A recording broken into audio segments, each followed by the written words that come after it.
artist talks. Today we have Petra Azar, who is work in her show Bring in the Clowns, and Lisa Domenic, with an E. Thank you. Yes, I misspelled it. Her show Spring Theory. I know, Lisa, you did this as a show, right? Yes. So what was your inspiration for this as a show? What was your concept? And of course, then on to you, Petra, what were your inspirations for your pieces?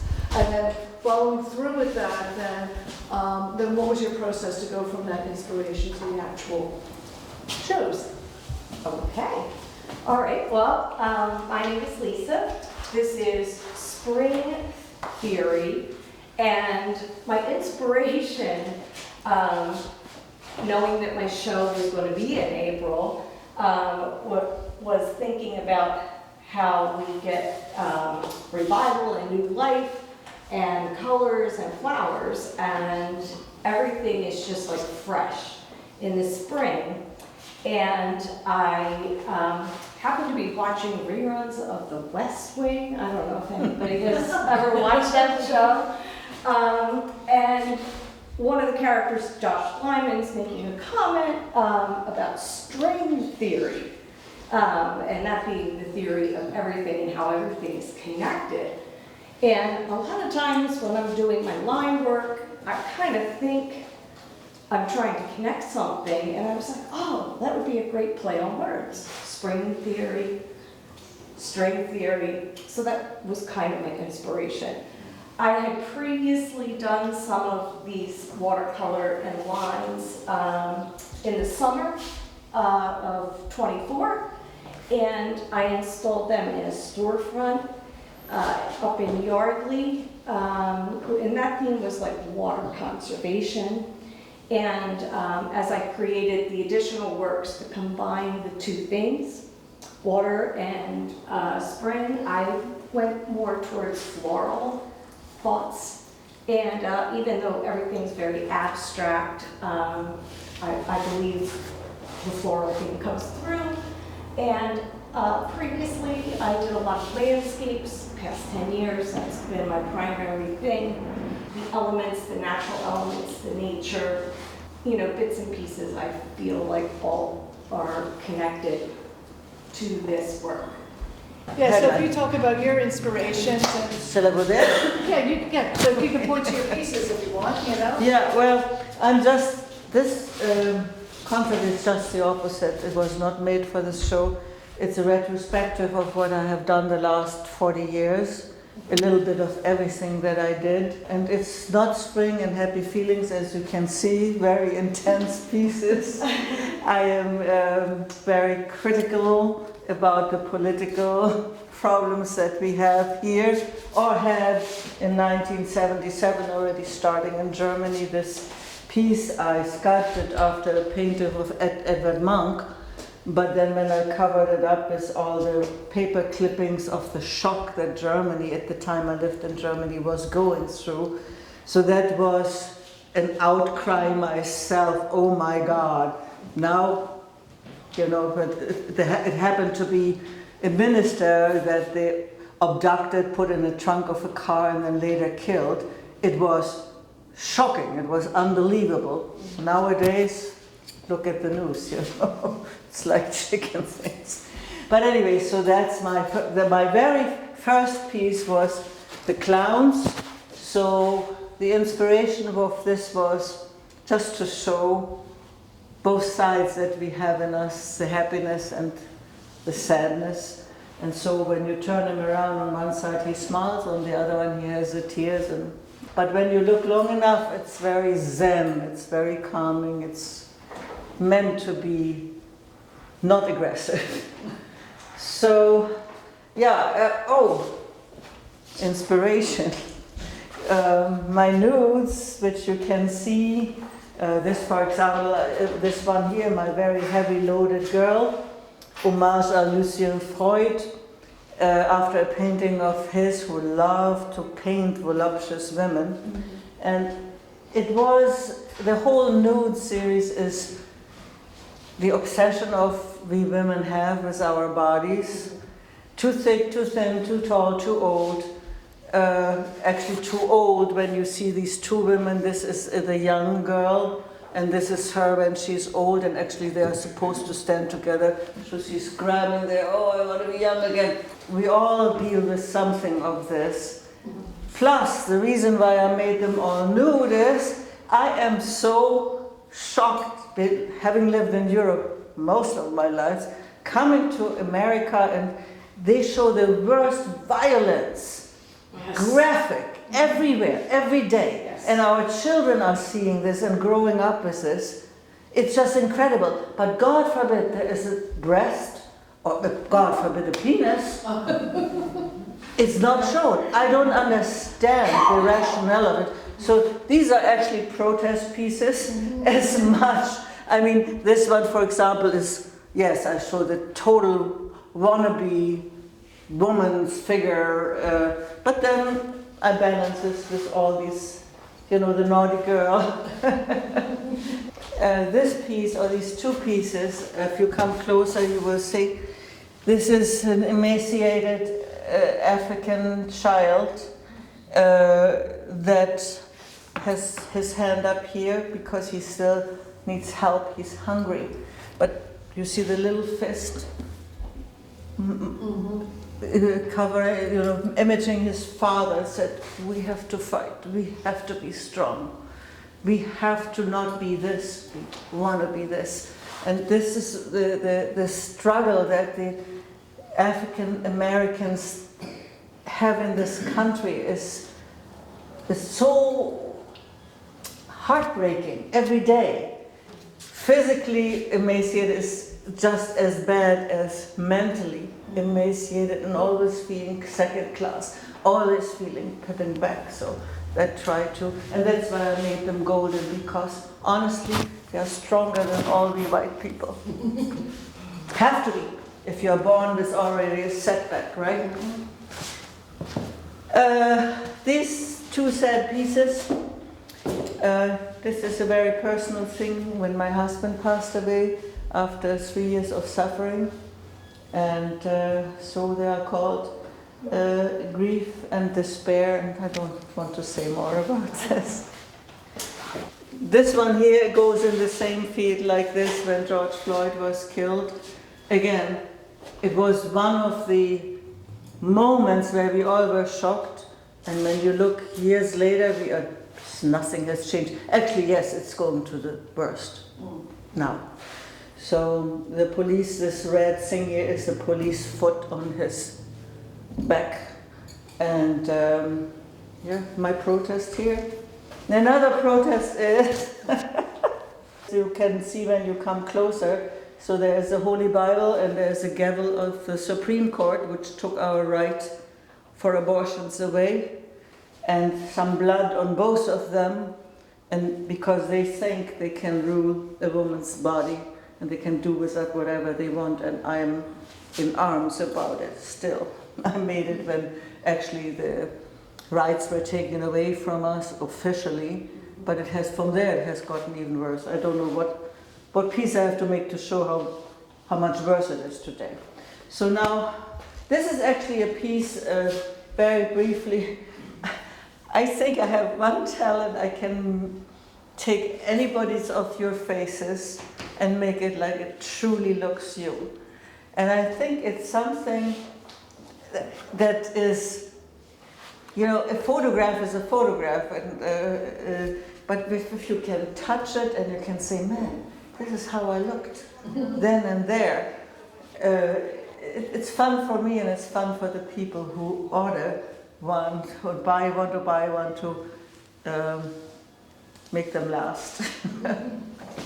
At least in clay. Your chance of immortality. So this one, another one, a sad piece, because this is a father and son. This is a mother and her son, her black son. I didn't make it black because I didn't want to be, it's so obvious, but same thing, it's a pietà, the American pietà. It's so many children are dying out of hunger, drugs, mistreatment, all of this. So no, actually, finally something good. This is love. It's called the Tree of Love, and this is the way how I really believe if you have a strong love, it has roots, and you grow and you grow and you grow, and you become literally one, inseparable, because these roots will hold you together no matter what comes. This one was very, very, also I think before, this was my very first piece, and this is called The United Heart, same idea, to show how people come in together in love. They are not, you cannot even tell apart where one face starts and the other ends, and then together they build a heart, or if you turn around, you could see it at the butt. The clays you use, I'm using this, now I'm careful. This clay is this self-hardening clay. And I actually have pieces where maybe a little finger, like because I work very detailed and like very realistic terms, this finger breaks up, I can fix it. I can also work longer times on it. If I finish at 4 o'clock in the morning, I put something over it to keep it a little moist. Next morning I can go again. And if I made a mistake, I can file, I can sand, I can stab, I can do all kinds of things. The whole thing will never break apart. But we make out normal clay, it's done, it's done, you know, it's burned. It's really forgiving. Yeah, Yeah. very forgiving. Is it also easier to do them, because I know your work has a lot of very fine detail, is it easier to get that with this clay? Yeah, yeah.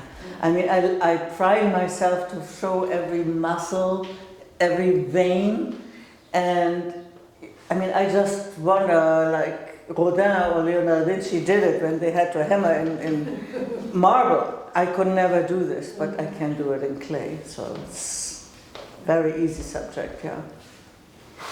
And so why the title? Why the title?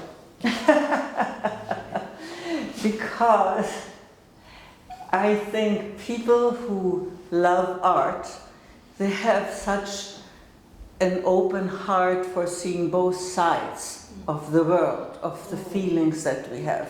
So when I said bring in the clowns, I mean bring in those people who understand us artists, who do it for nothing else but the compassion that we have for life and showing what's in us and maybe share it with the other.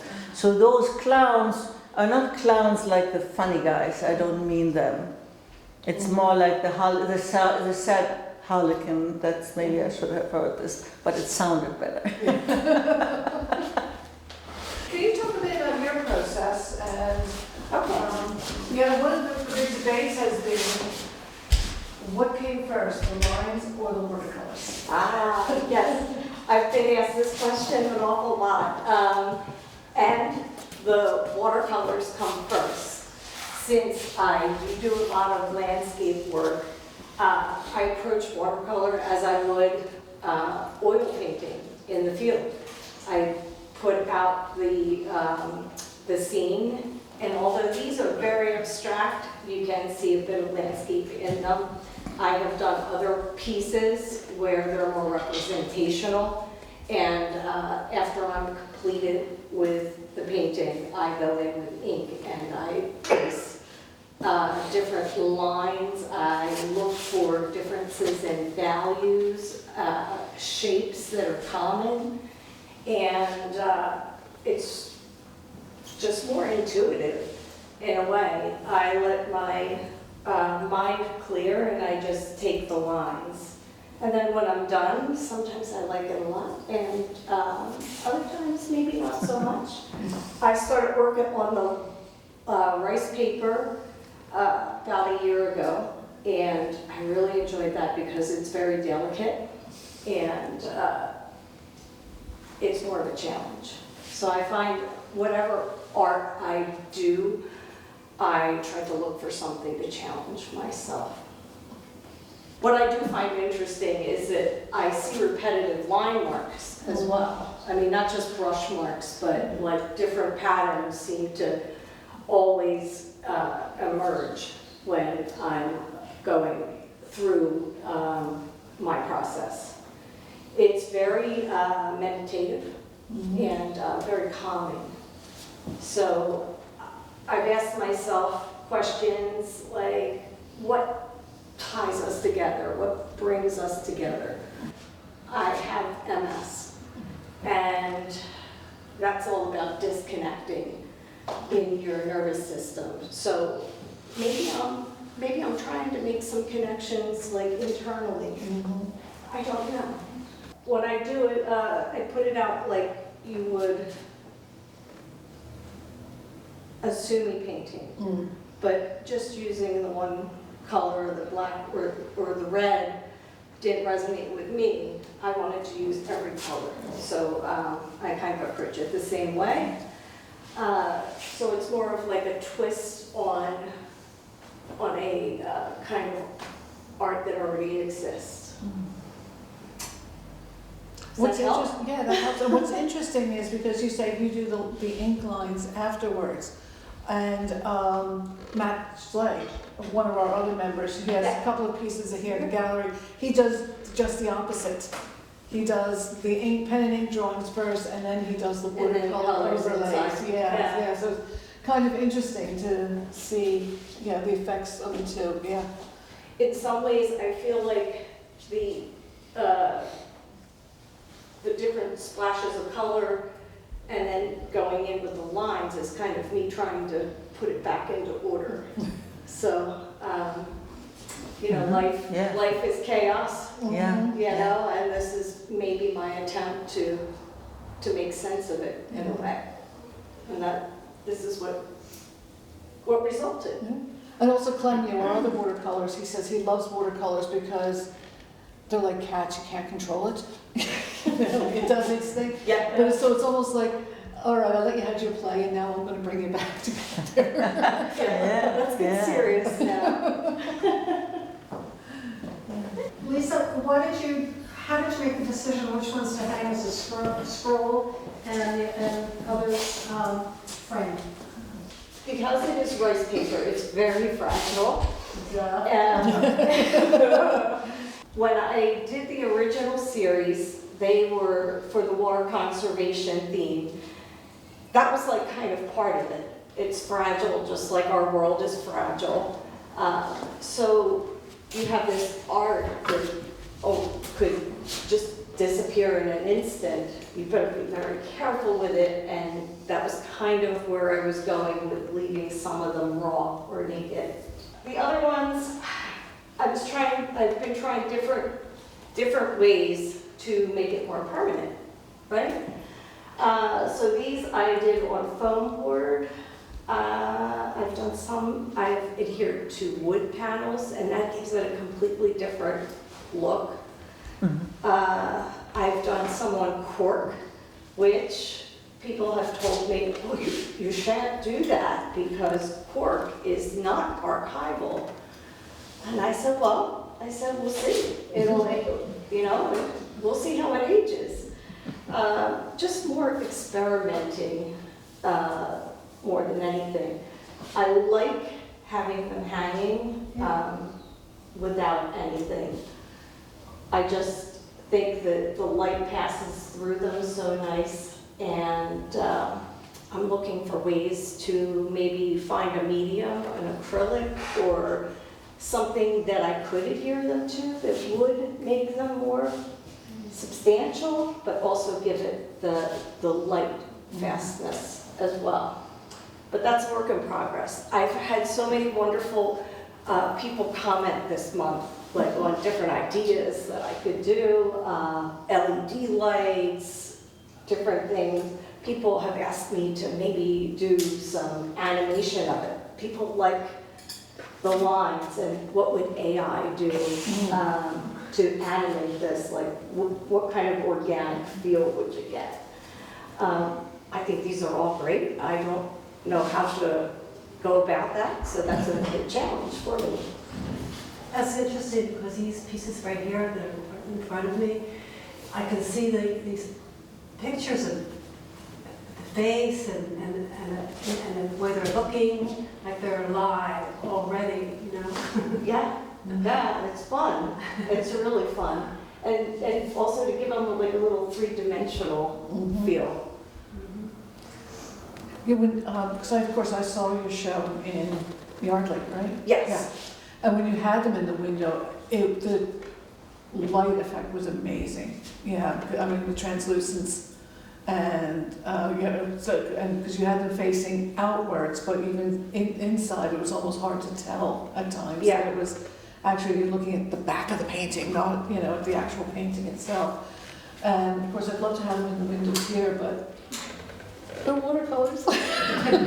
We get very strong. A lot of light here. Yes, we have a lot of strong sunlight in the morning here, and when we're experimenting with oils, they seem to be robust, but we're not sure about watercolors in that light over the course of a month. But they really do have that wonderful effect. So we'll have to think about hanging them from the ceiling and doing some lighting effect on them.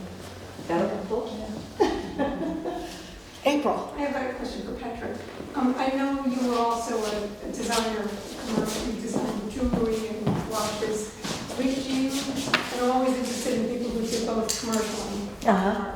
Do you see them as one growing out of the other, or do they have things in common that are important to you? With the exception of the bronze piece, which was when I was very young and very much in love, and then years later, when my son was born, there's different kinds of loves that you have for your husband and for a child. But in the end, both of them are the extremely beautiful uniting of two souls, two lives. So I said, this is when I was just crazy in love with my husband, right? This idea of bringing two pieces magnetically together to show the magnetism that holds us together, be it a mother and a child or lovers, was born that I wanted to show this and make it wearable, so everybody can experience the feeling that I wanted to express. But the other pieces, no, they have just evolved from my observation of what the world around me is doing or not doing. Where do you see your work going? You know what? After I heard several times, ooh, this is really very intense, since we have the full exhibition, I will try to be not so opinionated in the political area where there's so much to say nowadays. I want to find that happy moment. As I said, I have, like all of us, I have gone through happiness and I have gone through pain. So when these two, the grief and the despair, was done, this is now 3 years ago, I cannot say that I'm over it, I will never be, but I'm trying to take a more positive aspect and see the love and the happiness and the positive things that we all can, we all try to do it, and so in my art I'm trying to make some happy pieces now. I don't know if I will succeed, but I'll try.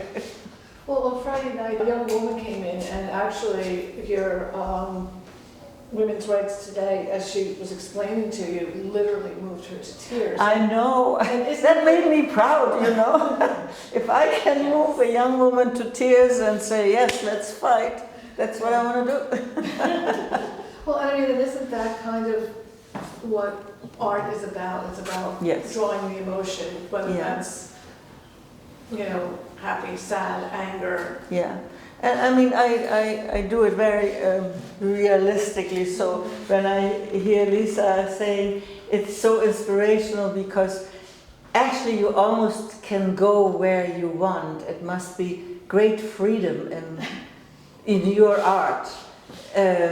Because here you have the colors and then you say, okay, let's create, as you said, maybe that face and hide this or that. While I am so locked into trying to exactly represent a face or a body, this is much, I don't say it's harder, but it's much more restrictive what I'm doing, where you have a lot of freedom of motion and colors and everything. So I envy you a little bit.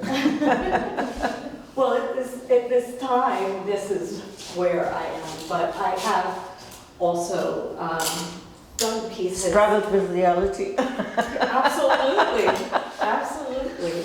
Yeah. And I think when we create, like, either of our art, we do connect. I keep coming back to this, like, what ties us together. And a lot of it is, like, the emotion of it, you know? So whether, instead of feeling that it's negative, it just is, and we relate to it. Yeah. Your mother and son, I have sons. You have sons? Mm-hmm. Yeah, I totally relate to that as a mother Yeah. in a different way than what you are portraying, but we do still connect there. Oh, yeah. Some of the work I've done in the past with the Souls Shop Project here in Philadelphia, that pairs artists together with victims of gun violence. And I've met many mothers who feel the same way. And many of those portraits are people of color. And that is the reality that we live in. So it's good. It's good to express these things in art. Although, I mean, I chose the subject of color, but I mean, there's just so much pain about with children in all colors, you know, so it just is something that I have related to lately. And I definitely relate to the rudeness woman, right? Even though you're not. But you can work towards it. I've got to bring the cake. But That's right. we don't have, in pop culture or just culture at large, we don't represent. That's a great thing, that we can look from our own perspective as artists and being so different and still having the same mindsets in a way. We just express them differently, right? Exactly. Yeah. Anyone else have questions or? Well, then thank you all for coming. Please eat. We don't like leftovers. So